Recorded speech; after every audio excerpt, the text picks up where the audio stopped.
হঠাৎ চলন্ত সাদা রঙের একটি প্রাইভেট কার থেকে ছো মেরে টেনে নিয়ে গেল রাস্তায় দাঁড়িয়ে থাকা এক নারীর ব্যাগ। সঙ্গে সঙ্গে ওই নারী মাটিতে পড়ে যান। ব্যাগের সঙ্গে টেনে হিচড়ে সেই নারীকে নিয়ে যেতে থাকে ছিনতাইকারীরা। এমন এক ভিডিও সামাজিক যোগাযোগ মাধ্যমে ছড়িয়ে পড়েছে।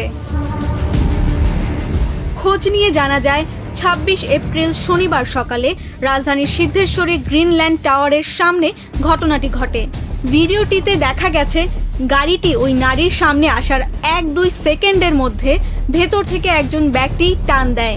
মুহূর্তের মধ্যেই ওই নারীকে গাড়িটির সঙ্গে টেনে নিয়ে যেতে দেখা যায়। এ সময় ট্রলি ব্যাগটি ঘটনাস্থলে থেকে যায়।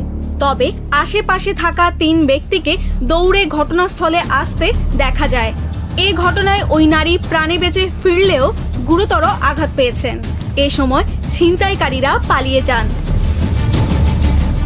এ বিষয়ে ঢাকা মহানগর পুলিশের রমনা অঞ্চলের সহকারী কমিশনার মোহাম্মদ আবদুল্লাহ আল মামুন বলেন, সামাজিক যোগাযোগ মাধ্যমে সিদ্ধেশ্বরীর এই ঘটনার একটি ভিডিও ফুটেজ তাদের নজরে এসেছে। তারা ঘটনাস্থল পরিদর্শন করেছেন। এই ঘটনায় এখনো কোনো মামলা হয়নি, তবে আইনগত ব্যবস্থা গ্রহণের প্রক্রিয়া চলমান রয়েছে।